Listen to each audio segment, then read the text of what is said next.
आपका आधार है। हर क्षेत्र में सकारात्मक सोचो। जिस मनुष्य की सोच सकारात्मक होती है वो कभी दुखी नहीं होता, और जिसकी सोच नकारात्मक होती है वो कभी सुखी नहीं होता। वस्तुतः सकारात्मक सोच रखने वाला मनुष्य दुख में भी सुख खोज लेता है, और नकारात्मक सोच से भरा मनुष्य सुख में भी दुख ढूंढता है। अपने मन को पलट करके देखो। जीवन में बहुत सारे ऐसे प्रसंग आते हैं जो हमारे मन के अनुकूल नहीं होते, और जब मन के अनुकूल नहीं होते हमारा मन आकुल व्याकुल हो जाता है। कोई भी प्रसंग हो, कोई भी परिस्थिति हो, जब भी हमारे मन के विरुद्ध घटता है मन अशांत हो जाता है। यदि हमने अपनी सोच को उस समय सही रखी और मन को एडजस्ट कर लिया तो चीजें चाहे जैसी क्यों ना हो, हमारा मन कभी डिस्टर्ब नहीं होगा। मैं आपसे कहता हूं, जीवन में चाहे जैसी विपत्ति हो, चाहे जैसी बीमारी हो, चाहे जैसा वियोग हो, या चाहे जैसी विसंगति हो जिनके कारण तुम विचलित होते हो, विपत्ति में, बीमारी में, वियोग में, विसंगति में, यदि उस घड़ी तुम्हारे मन में सकारात्मकता आ जाए तो जीवन कभी दुखी नहीं होगा। ठीक है, विपत्ति से कोई नहीं बच सका। बड़े बड़े महापुरुषों का जीवन भी विपत्ति शून्य नहीं होता। चक्रवर्तियों को भी विपत्ति का सामना करना पड़ा। फिर हम तुम किस खेत की मूली हैं? पर यदि तुम्हारी सोच नकारात्मक होगी तो तुम थोड़ी सी विपत्ति में भी टूट जाओगे, और यदि सोच सकारात्मक होगी तो जितनी बड़ी विपत्ति होगी तुम उतने मजबूत बन करके उभरोगे। देखिए, जीवन में आई विपत्ति को देखकर व्यक्ति कैसे टूटता है और कैसे मजबूत होता है। दो प्रसंग आपको मैं सुना रहा हूं। दो प्रसंग मतलब दो ऐसे व्यक्तियों के जीवन में घटित घटना जो मेरे संपर्क में है और जो मुझे उन्होंने बताया। आप पाओगे कि जीवन में कैसा बदलाव हो सकता है, मनुष्य क्यों दुखी होता है। एक व्यक्ति को व्यापार में नुकसान हो गया। अब व्यापार है, ऐसा शायद ही कोई व्यापार हो जिसमें हमेशा लाभ हो, कभी नुकसान भी होता है।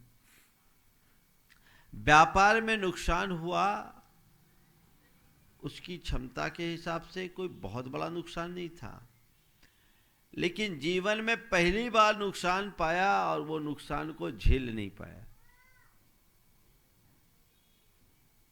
वो बड़ा चिड़चिड़ा हो गया, धीरे धीरे डिप्रेशन में आ गया। उस नुकसान की स्थिति में उसे अपने जितने स्टाफ हो उन पर भी अविश्वास होने लगा। कारोबार उसका एकदम धीरे धीरे ठप हो गया और वो आदमी डिप्रेशन का शिकार हो गया। आज भी वो व्यक्ति डिप्रेशन में है। वो कहता है नुकसान हो गया, जितना नुकसान उसे हुआ अगर वो थोड़ा ठीक रहता तो शायद उसको उससे कई गुना प्राप्त कर सकता था, लेकिन इतने डीप डिप्रेशन में आ गया कि कुछ नहीं, स्वीकार नहीं कर पाया। आरोप लगाना शुरू किया, अपने बेटे पर आरोप लगाया, अपने मैनेजर पर आरोप लगाया, अपने अन्य स्टाफ पर आरोप लगाया, सबको शक की निगाह से देखना शुरू कर दिया। धीरे धीरे धीरे धीरे काम पर ध्यान नहीं दिया और नुकसान को हावी कर लिया। धंधा पूरा चौपट हो गया, फेल हो गया। ये जीवन के प्रति नकारात्मक दृष्टि का एक उदाहरण। दूसरी तरफ मेरे संपर्क में एक ऐसे व्यक्ति जिनको नुकसान हुआ। बेटे ने कारोबार शुरू किया और कारोबार के शुरुआती दौर में ही उसे बड़ा नुकसान हुआ। उस नुकसान से बेटा विचलित हो गया। बेटे के अंदर डिप्रेशन के भाव आने लगे। उसके पिताजी और उसका भाई मेरे पास आए। उन्होंने कहा, महाराज इसे समझाइए, हमें नुकसान से कोई तकलीफ नहीं है जितनी कि उसके हतोत्साहित होने से है। हमने इसे कई तरीके से इनकरेज करने की कोशिश की, मोटिवेट भी किया, लेकिन इसको उतना असर नहीं पड़ा। महाराज आप समझाएंगे तो कुछ फर्क होगा। मेरे पास लेकर आए, बैठा, मैंने उसको समझाया। बोले बस मेरे भाग्य में नहीं, मैंने बहुत बड़ा नुकसान कर दिया। पापा की इतनी सारी कमाई को एक झटके में मैंने खो दिया। उसके पिताजी वहीं बैठे थे। बोले महाराज जिसे ये नुकसान कहता है, मेरी दृष्टि में नुकसान नहीं, नसीहत है। पिता ने सामने सामने कहा, महाराज जिसे ये नुकसान कर रहा है, नुकसान नहीं, नसीहत है। हमारे पास आपकी कृपा से आज बहुत है। हमने जहाँ से अपने कैरियर की शुरुआत की थी वहाँ कुछ नहीं थी। 200 रुपये महीने की नौकरी से हमने कैरियर की शुरुआत की। महाराज आज नुकसान हो भी गया तो क्या हम कर्जदार नहीं बने हैं, समझ जाएंगे आप लोगों के आशीर्वाद से।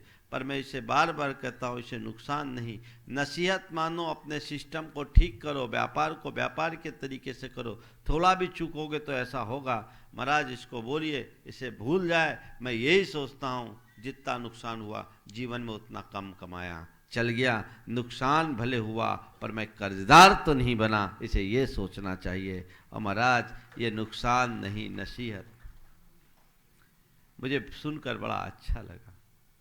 बिरला पिता ऐसा होगा जो बेटे के द्वारा किए जाने वाले बड़े नुकसान पर भी झल्लाने की जगह उसे और उत्साहित करे और कहे, बेटा ये नुकसान नहीं, नसीहत है। मैंने उसे समझाया, उसके आत्मविश्वास को जगाया और उसके बाद उन्होंने 3 महीने तक अपने बिजनेस को बंद करके सिस्टम को मजबूत किया। बड़ा बिजनेस था, सिस्टम को सुधारा, उनके सिस्टम में जो भी कमी थी उसको ठीक किया। और आप आश्चर्य करोगे, 2 साल में उन्होंने अपने बिजनेस को 300% की ग्रोथ दे दी।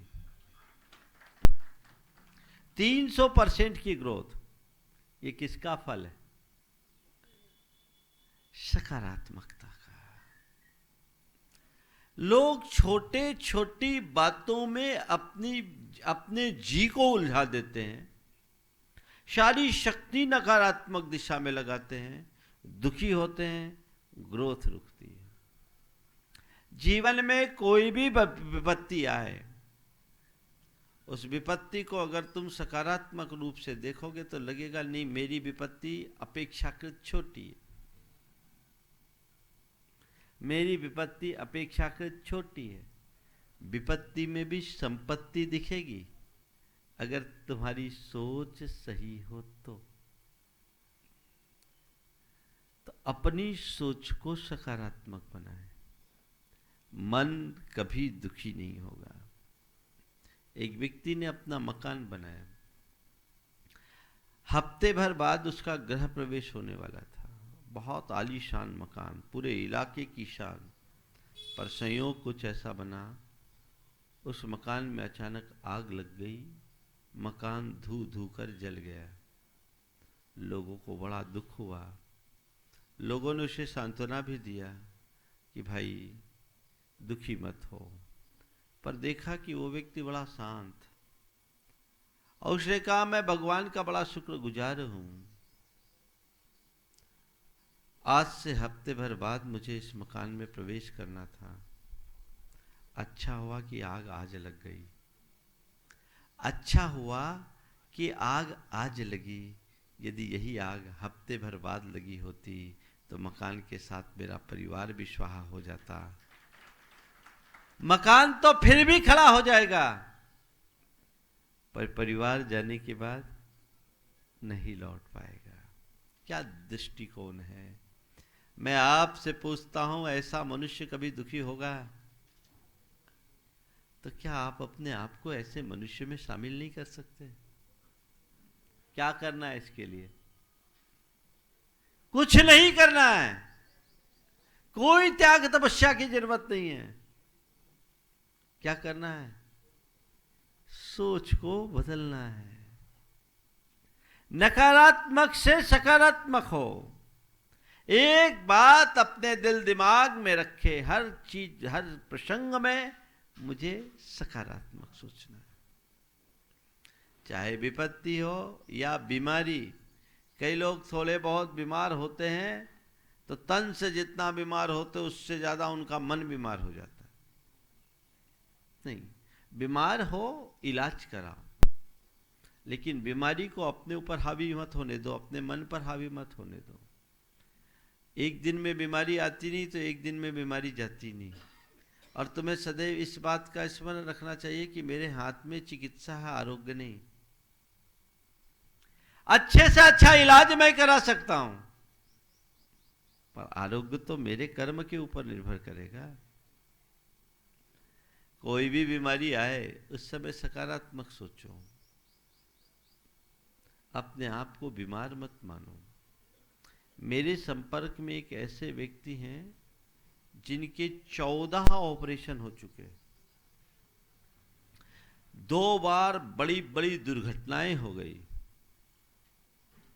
14 ऑपरेशन होने के बाद जिनके शरीर में भयंकर दर्द भी होता है, लेकिन उसके बाद भी वो अपना काम बड़े जज्बात के साथ करते हैं।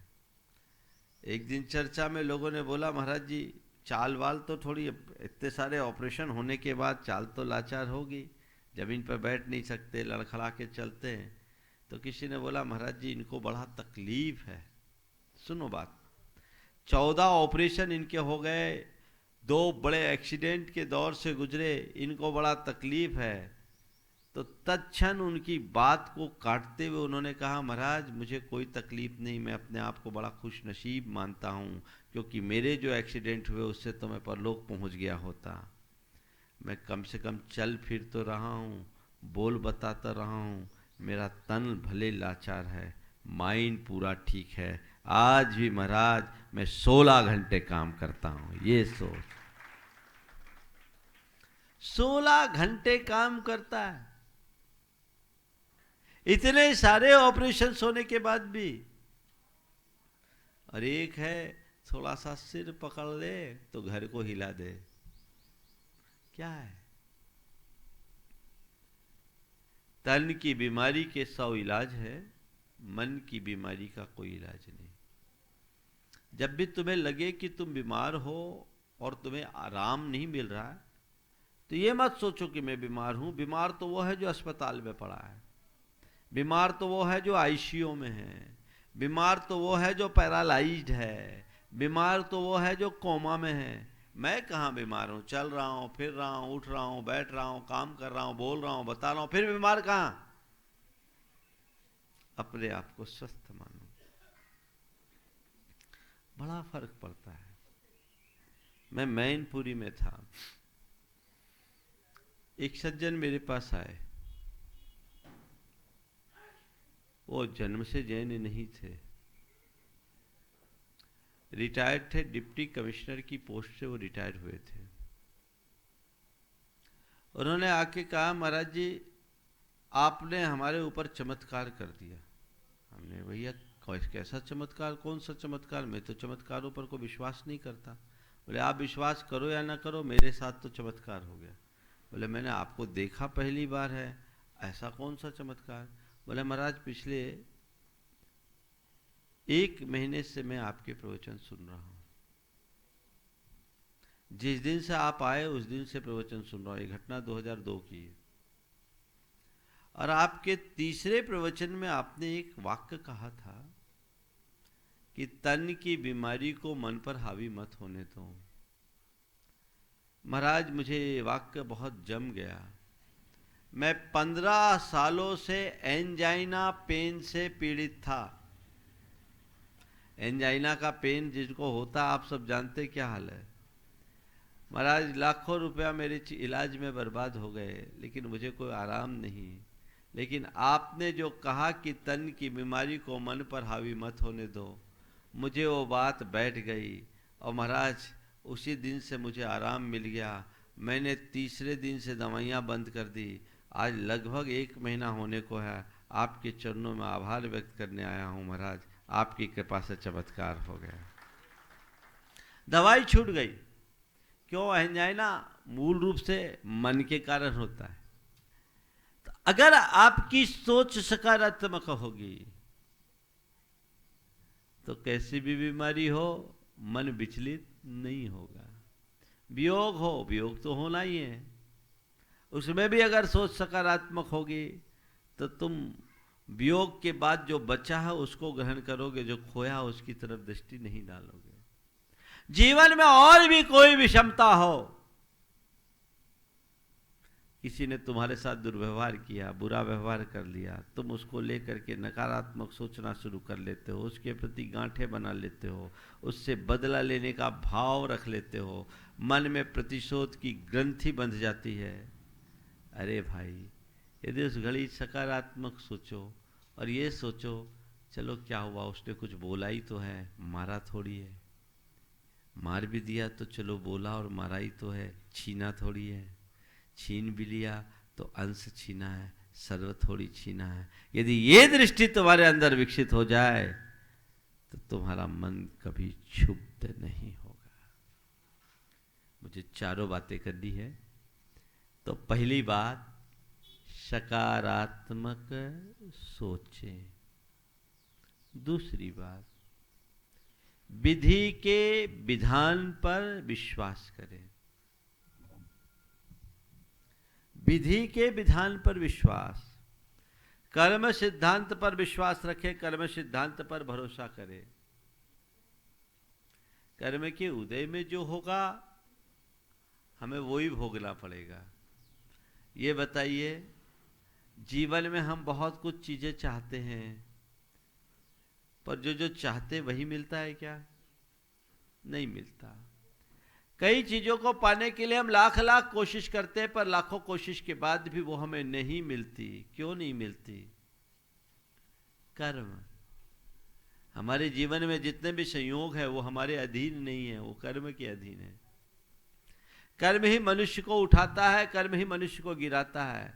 वो हमें राजा से रंक बना देता है तो रंक से राजा बना देता है, अमीर से गरीब बना देता है तो गरीब से अमीर भी बना देता है। कब वो हमें शिखर पर चढ़ा दे और कब हमें सतह में पहुंचा दे, कोई भरोसा नहीं है। तो सब कर्म का उदय है। कर्मोदय जैसा हो, कर्म अगर अनुकूल है तो सब अनुकूल दिख रहे हैं, कर्म अगर प्रतिकूल है सब प्रतिकूल हो जाते हैं। ये तो खेल है अनुकूल और प्रतिकूल का, ना अनुकूल टिकाऊ है न प्रतिकूल टिकाऊ है, सब आने जाने का क्रम है। यदि इतनी धारणा तुम्हारे मनोमस्तिष्क में स्थिर हो जाए तो बोलो सुख दुख में विचलित होगे। विपत्ति आई किसके कारण आई? कर्म के कारण। बीमारी आई किसके कारण आई? कर्म के कारण। वियोग हुआ किसके कारण हुआ? कर्म के कारण। जीवन में कोई भी विसंगति आई, सामने वाला तो निमित्त है, अंतरंग क्या है? क्या है? कर्म है। और अपना कर्म तो सबको भोगना ही पड़ता है। अच्छा ये बताओ, जब कभी भी कर्मोदय होता है और बुरे कर्म का उदय होता है, प्रतिकूल स्थितियां या प्रतिकूल प्रसंग घटते हैं, तुम आकुल व्याकुल होते हो, 10 लोगों के ऊपर आरोप लगाते हो, रोते धोते हो, तो क्या उससे तुम्हारी चीज़ें बदल जाती? एक भी ऐसा अनुभव कि रोने धोने से मेरी स्थितियां बदली हो? एक भी? क्यों महावीर जी? कभी किसी की कि रोए धोए विचलित हुए हाय तौबा मचाए तो मेरी स्थिति कभी बदली? ऐसा कभी किसी की नहीं बदली। अंत में आप लोग क्या करते हैं? क्या करे, यही मेरे नसीब में है, मेरा नसीब ही खोटा है, मेरे कर्म का उदय है। कब बोलते हैं? जब सब तरफ हाथ पांव मार कर थक जाते हैं तब। तो भैया पहले ही बार में कर लो ना, एक ही बार स्वीकार लो, तो इतनी माथाफोड़ी क्यों होगी? आजकल के मनुष्यों की दशा ऐसी होती है, जिसको एक व्यक्ति को सजा दी गई कि पहले 10 घूसा खाओ, और 10 घूसा नहीं खाओ तो फिर गोबर खाओ, और गोबर नहीं खा सको तो हंटर खाओ। वो एक एक को करके तीनों को झेलने के लिए मजबूर हो जाता है, जो कहानी हम लोग सुनते हैं। वही स्थिति मनुष्य की है, आखिर खूब माथा फोड़ी करता है, अंततः कर्म के आगे सरेंडर तो होना ही पड़ता है। संत कहते हैं जिसमें अंततः तुम्हें सरेंडर होना ही है, तो पहले से उसे स्वीकार क्यों नहीं कर लेते? यदि स्वीकार कर लोगे तो तुम्हारा मन कभी दुखी नहीं होगा। जब भी दुख आए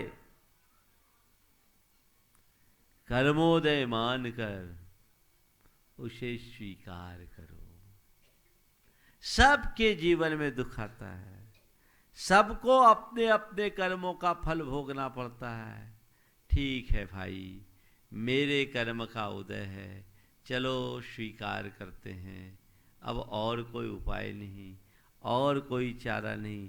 ऐसी सोच अपने अंतरंग में विकसित कर लोगे तो फिर कभी दुखी नहीं हो सकोगे। देखो, अंजना पर दुख आया, मैना सुंदरी पर दुख आया, वो दुखी हुई, विचलित हुई। क्या हुआ? किसी ने कोई मंत्र दे दिया था? क्या था? किससे जीती? कहीं आरजू मिन्नत की, कहीं मन्नत मनौती मनाई? क्या किया? कर्म के उदय पर, कर्म के सिद्धांत पर, विधि के विधान पर विश्वास किया। ठीक है, मेरे भाग्य में यही है, इसे स्वीकार करते हैं। जो कर्म का उदय वो तो भोगना ही पड़ेगा। कोई दोषी नहीं। जिसे लोक में दोषी समझा जाता है वो तो ऊपर का है, केवल ऊपर से दोषी दिखता है। यथार्थ दोष तो मेरे कर्मों का है। नतीजा क्या निकला? कर्म के उदय में भी वो विचलित नहीं हुई। तुम्हारे जीवन में तो ऐसा दुख नहीं है। आज के युग में कोई को मैना सुंदरी जैसा दुख नहीं हो सकता, अंजना जैसा दुख हो नहीं सकता। अगर हो भी जाए तो आज ऐसी अंजना और मैना सुंदरी है भी नहीं जो इसको झेल ले। वो तो हिसाब बराबर करने में माहिर है। लेकिन फिर भी तुम्हारे जीवन में जो छोटे छोटे दुख आते हैं, तुम कितने विचलित हो जाते हो। उस समय कर्मोदय को स्वीकार क्यों नहीं करते? मैं सम्मेद शिखर जी में था। देखिए कर्म का खेल कैसा होता है। इसी विषय पर मेरा प्रवचन था, 2007 की बात है। प्रवचन पूरा हुआ, उसके बाद गया के एक सज्जन थे, पवन कुमार जी सेठी। उन्होंने मुझसे कहा, महाराज आज जो आपने प्रवचन में बताया वही एक दिन पहले मेरे साथ घटा। बोले क्या हुआ? बोले महाराज कल एक साथ 2 घटनाएं घटी। क्या हुआ? बोला मेरा एक, उनका चीनी का बड़ा कारोबार था। बोला मेरा मुनीम कलेक्शन करके लौट रहा था, रास्ते में उसकी छिनतई हो गई, रुपये चले गए, लाखों रुपए चले गए। ये समाचार मिला कि इतने रुपए उनसे लूट लिए गए। और महाराज जी 10 मिनट बाद मेरे बेटे का फोन आया, लखनऊ में रहता, कि एक ज़मीन की डील बहुत दिनों से रुकी हुई थी, आज डन हो गई और उसमें काफ़ी अच्छा मुनाफा हुआ। बोला महाराज जी मैंने सोचा किस पे हंसूं किस पे रोऊं। अभी थोड़ी देर पहले पैसा गया और थोड़ी देर बाद पैसा आया, इधर गया इधर आया, यही तो कर्म का खेल है। तुम लोग क्या करते हो, आता हुआ पैसा अच्छा लगता है और जाए तो आकुल तुम्हारे हाथ में है। बोले किस पर हंसू किस पर रोऊं। तुम्हारे जीवन में भी कई बार ऐसा होता होगा। कर्म के सिद्धांत पर विश्वास करो, मन कभी विचलित नहीं होगा। सुख दुख में स्थिरता रखो। तीसरी बात, सुख दुख को समान मानो, अलग अलग मत मानो। दोनों भाई हैं, सुख हो या दुख है, तुम सुख को अच्छा मानते हो, दुख को बुरा मानते हो, तो जितने खुशी से सुख भोगते हो उतनी खुशी से दुख को भोगना शुरू करो, मन विचलित नहीं होगा। क्या होगा उपाय, सुख को भी पराधीन मानो, दुख को भी पराधीन मानो, दोनों को कर्म की संतान मान करके चलोगे, तुम्हारे हृदय में सुख दुख के प्रति स्थिरता बनी रहेगी। फिर तुम्हें ज़्यादा कुछ कहने और करने की आवश्यकता और अपेक्षा शेष नहीं रहेगी। सुख दुख में समभाव अपने अंदर लाना चाहिए। देखिए सुख दुख कैसे। राजा भोज के दरबार में एक विचित्र सा भिखारी पहुंचा। उसने अपना संदेश पहुंचाया कि जाओ राजा से कहो आपका भाई आपसे मिलना चाहता है। फटेहाल भिखारी और अपने आप को राजा का भाई निरूपित करे, तो पहले तो द्वारपालों ने उसे फटकने नहीं दिया, लेकिन जब वो बार बार दृढ़तापूर्वक कहे तो कुतूहलवश राजा तक बात पहुंचाई गई। राजा तक बात पहुंची, राजा को भी आश्चर्य हुआ कि भाई ऐसा कौन व्यक्ति है जो मुझे अपना भाई बताता है, चलो उसे दरबार में हाजिर करो। दरबार में आया, राजा अपने सिंहासन पर बैठा। आगंतुक भिखारी ने जैसे ही राजा को देखा और कहा पहचाना। अब राजा आश्चर्य में, पहचाना? राजा से मुझे मालूम था तुम मुझे नहीं पहचानोगे, पर मैं तुम्हें अच्छे से पहचानता हूं। मुझे मालूम है कि तुम मुझे नहीं पहचानोगे, पर मैं तुम्हें अच्छे से पहचानता हूं। राजा ने कहा भैया क्या बात? बोले मैं तुम्हारा भाई हूं। तुम मेरे भाई कैसे हो ये तो बताओ। बोले मैं बताता हूं, सुनो। आपदा मम मातासी संपदा तथैव तव। आपदा मम मातासी संपदा तथैव तव। आपद संपत्त्यो भागिन्यो तस्मादवाम सहोदरो। हे राजन, मेरी मां का नाम है आपदा और तुम्हारी मां का नाम है संपदा। राजन, मेरी मां का नाम है आपदा और तुम्हारी मां का नाम है संपदा। आपदा और संपदा दोनों सगी बहनें हैं, तो हम लोग दोनों सगे भाई हुए कि नहीं? मौसेरे भाई हुए कि नहीं हुए? बात समझ में आ रही? तो भाई को ठुकराओ क्यों? भाई को गले लगाओ। अगर सुख का सत्कार करते हो तो दुख को स्वीकार करना सीखो। मनुष्य के जीवन की एक बड़ी कमजोरी है, दुख को नहीं स्वीकार कर पाता। थोड़ा सा भी दुख बर्दाश्त नहीं होता, थोड़ी भी तकलीफ को सहन नहीं कर पाता। इसकी वजह से सुख की घड़ी में भी दुखी हो जाता है। अगर दुख को स्वीकारना शुरू कर लो तो दुख की घड़ी में भी दुखी नहीं होगे, और दुख को अस्वीकार करोगे तो सुख की घड़ी में भी दुखी रहोगे। स्वीकार करना सीखिए। जीवन में एक मोड़ घटित होगा और इसी से जीवन उद्धार का वास्तविक पथ प्रशस्त होगा। अपने जीवन को धीरे धीरे इसी रीति से आगे बढ़ाने का सत प्रयत्न करना चाहिए।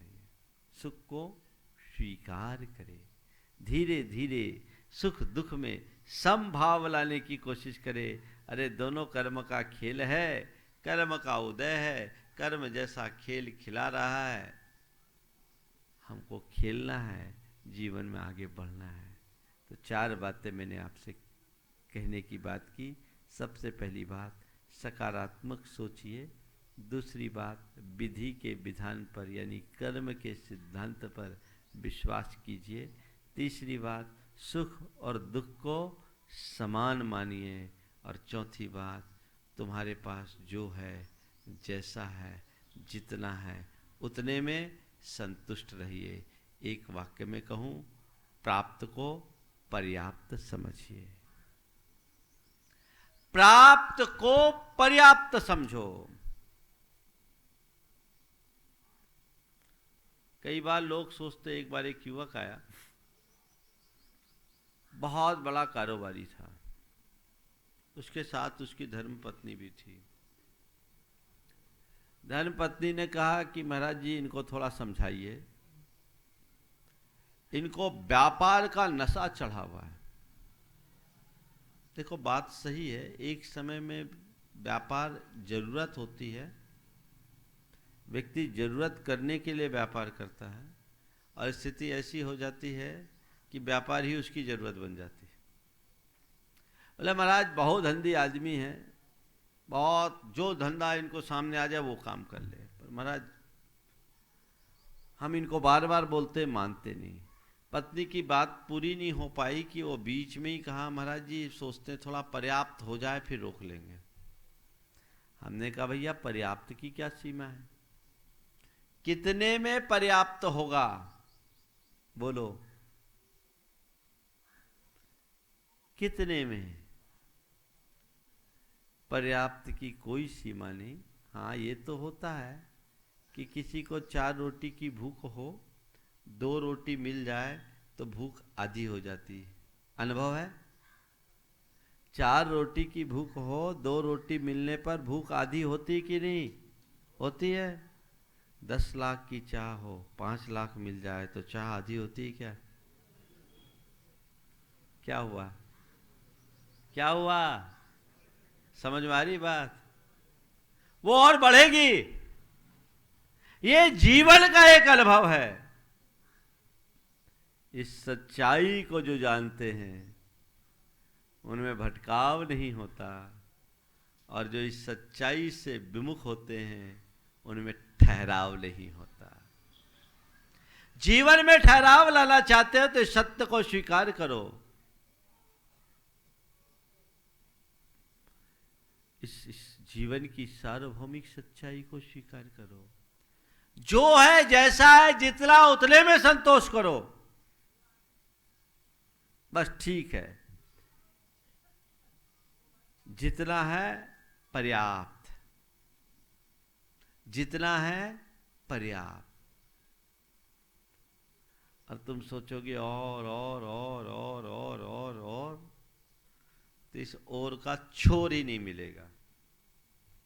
सारा जीवन और और और और और करते करते खत्म। देखो, एक है AND एंड, और एक है END एंड। उच्चारण लगभग समान है। एंड और एंड में कोई खास अंतर नहीं है, लेकिन अर्थ में AND एंड मतलब और और और, यही है ना? और END द एंड, बस, अब कुछ नहीं चाहिए। जीवन में एक सीमा होनी चाहिए। महाराज, प्राप्त को पर्याप्त मानेंगे तो ग्रोथ नहीं रुक जाएगी। चलिए, मैं आपको ग्रोथ करने की भी छूट देता हूं, ग्रोथ कीजिए, पर सही ग्रोथ को समझिए। ग्रोथ का मतलब क्या है? कोई भी पेड़ ऊपर उठता है, उसकी ग्रोथ दिखती है, लेकिन ग्रोथ कब होती है? पेड़ जितना ऊपर उठता है उसकी जड़ें उतनी नीचे गहराती है। एक तो ये ग्रोथ है, और एक ग्रोथ, कोई रेत का घरौंदा बनाता है ना, तो देखते देखते देखते देखते घरौंदा बड़ा दिख जाता है। ये भी एक ग्रोथ है। किसे ग्रोथ मानेंगे? जिसका आधार या जड़ है वो, या जड़ और आधार से रहित है वो? जिसमें आधार है, जड़ है, वो ग्रोथ स्थायी है। जिसमें आधार या जड़ का अभाव है, ग्रोथ एक झटके में खत्म हो जाएगी। आजकल लोग बिना जड़ के बड़ा होने का प्रयास कर रहे हैं। रातों रात ग्रोथ, इंस्टेंट है ना, देन एंड देयर, फट से एक झटके में। ये कमर तोड़ने वाली प्रवृत्तियां हैं। जीवन में कभी शॉर्टकट मत अपनाओ, सही रास्ते पर चलो, सही दिशा में आगे बढ़ने का प्रयास करो, तो हमारा जीवन सार्थक होगा, सफल होगा, सुखी होगा, और हम अपने जीवन के सार तत्व को प्राप्त कर पाएंगे। और नहीं तो सारी जिंदगी शिकायतें करते हुए बीतेगी। दो पड़ोसी थे, एक का नाम था हसंत जी दिलखुश और दूसरे का नाम था रुदंत जी आंसूवाल। नाम पसंद आए? हसंत जी दिलखुश और रुदंत जी आंसूवाल। हसंत जी दिलखुश बड़े पॉजिटिव व्यक्ति थे, बड़ा जिंदा दिल। उसके पास कोई भी व्यक्ति आता, रोता हुआ आता और हंसता हुआ जाता। ऐसा उसका व्यवहार कि सामने वाला अपना सारा दुख दर्द भूल जाता। लेकिन जो रुदंत जी आंसूवाल थे, उनके पास कोई जाए तो अपना रोना शुरू कर दे। क्या बताऊं जी, आज नींद देर से खुली, क्या कहूं आज सुबह पेट साफ नहीं हुआ, क्या बताऊं आज घर वाली ने भोजन अच्छा नहीं बनाया, आज क्या करूं रात में नींद ही नहीं आई, और क्या कहूं आज व्यापार ही नहीं चला, आज माथा बहुत दुख रहा है। अब ऐसा पुराण कौन सुनेगा? कोई सुनना पसंद करेगा क्या? कोई नहीं। अब नतीजा क्या निकला कि हसंत जी दिलखुश के पास तो जमघट लगे और रुदंत जी आंसूवाल के पास कोई ना फटके। अब इसके मन में एक ही बात आती है कि जरूर कोई मंत्र तंत्र करता होगा, लोगों को सम्मोहित कर लेता है, इसलिए लोग उसके पास जाते, मेरे पास कोई नहीं आते। दोनों पड़ोसी आजू बाजू में, ये अंदर ही अंदर जले भुने जले भुने जले भुने। एक दिन एक युवक हसंत जी दिलखुश के पास गया। सोचा ये आदमी बहुत बड़ा आदमी होगा, इसके विचार बहुत बड़े हैं। घर में गया, 2 कमरों का छोटा सा मकान था। देखा तो उसका 14 साल का बेटा बीमार था, इसकी गोद में लेटा था, वो सिर में बाम मल रहा था। जाने पर उसने उसका आत्मीय स्वागत किया, बिठाया, पूछा क्या बात है? बोले बेटा को बुखार है, इसकी सेवा करो। बोला अच्छा। थोड़ी देर बाद बोला मैं चाय लेके आता हूँ। बोले नहीं नहीं, चाय की ज़रूरत नहीं है। बोले लेके आता हूँ। अच्छा, चाय आप खुद बनाते हो? बोले हाँ हम ही बनाते हैं। बोले क्यों, आपकी धर्मपत्नी नहीं है क्या? बोले धर्मपत्नी है, अंदर लेटी है, वो पिछले 10 सालों से बिस्तर पर है। धर्मपत्नी अंदर लेटी है, पिछले 10 सालों से बिस्तर पर है। अच्छा, तो घर का सारा काम आप ही करते? बोले हाँ हम करते, इसमें क्या बात हो गई, अपने घर का काम है, कोई करे हम करते, पूरे घर का काम हम करते, खाना भी हम ही बनाते, बच्चों की पूरी व्यवस्था हम करते। बोले अच्छा, और घर में कौन है? बोले ये बेटा है, बीमार है, इसका बड़ा भाई है, थोड़ा आवारा सा है, अभी घूम फिर के आ जाएगा, खाना खा करके चला जाएगा। अब की बार सामने वाले को बड़ा आश्चर्य हुआ, मैं क्या देख रहा हूं, पत्नी बिस्तर पर, एक बेटा बीमार और दूसरा बेटा आवारा, फिर भी आप इतने खुश कैसे रहते हैं? तो उस व्यक्ति ने जो जवाब दिया वो उसके नजरिए को उद्घाटित करता है। उसने कहा भैया मैं ये नहीं सोचता कि मेरी पत्नी बीमार है, मैं इस बात की खुशी मनाता हूं कि कम से कम मेरी पत्नी जीवित तो है। मेरी पत्नी बीमार है, मुझे इसका कोई दुख नहीं, मुझे इस बात की खुशी है कि मेरी पत्नी जीवित तो है। मैं अपने बेटे को आवारा मान करके कभी दुखी नहीं मानता। मैं ये सोचता हूँ मेरा बेटा आवारा है तो क्या हुआ, कम से कम अपराधी तो नहीं बना। ये बेटा 14 साल का है, बीमार है, भी 2-4 दिन में ठीक हो जाएगा। मेरे जीवन की आस है, आज नहीं कल ठीक होगा। सामने वाले ने पूछा ये सब आपने सीखा कैसे, किसने मंत्र दिया? बोले मेरे पास कोई मंत्र नहीं है, मैंने तो जीवन का एक ही मंत्र सीखा है, हर हाल में संतुष्ट और मस्त होकर के जीना, जो है जैसा है सहज रूप से स्वीकार करना। और मैं उसी में जी रहा हूँ, सकारात्मक तरीके से आगे बढ़ रहा हूँ और अपने जीवन को आगे बढ़ा रहा हूँ। आप भी अपने जीवन में इन सूत्रों को आत्मसात करें, निश्चयतः अपने जीवन को बहुत श्रेष्ठ बना सकेंगे, उत्तम बना सकेंगे। अपने जीवन को ऐसे ही बढ़ाए। आज इटाली खेड़ा नामक गांव में आने का योग बना। छोटे छोटे गांव हैं, रास्ते में 2 गांव और थे, उन्हें छोड़ कर आए। गांव छोटे हैं, भावनाएं बड़ी है और भावना बढ़ाइए। आज गांव शहर की ओर भाग रहा है और गांव भी शहर बनता जा रहा है। ध्यान रखना, जब तक तुम्हारा गांव गांव बना रहेगा और तुम्हारे भीतर गांव बसा रहेगा, सुखी बने रहोगे। जिस दिन तुम शहरी बन जाओगे ना, उस दिन तुम्हारा सारा सुख समाप्त हो जाएगा। सोच को अच्छी बनाइए। ये एक जो सोच है, भारत गांव में बसता है, भारत की आत्मा गांव में रहती, लेकिन आज बहुत तेजी से जो शहरों की ओर पलायन हो रहा है, गांव के गांव खाली हो रहे हैं। मैं गांव के लोगों को कहूँगा, थोड़ा संतोष रखो, सकारात्मक रहो। अपने जीवन के रस को लेना चाहते हो, असली रस लेना चाहते हो, तो अपने गांव को कभी मत भूलो। आप सबकी भावनाएं बहुत श्रेष्ठ है, ऐसी ही भावना बनी रहे और अपने जीवन के पथ को आगे प्रशस्त करे। इसी शुभाव के साथ यहीं पर विराम। बोलिए परम पूज्य आचार्य गुरुवर श्री विद्यासागर जी महाराज।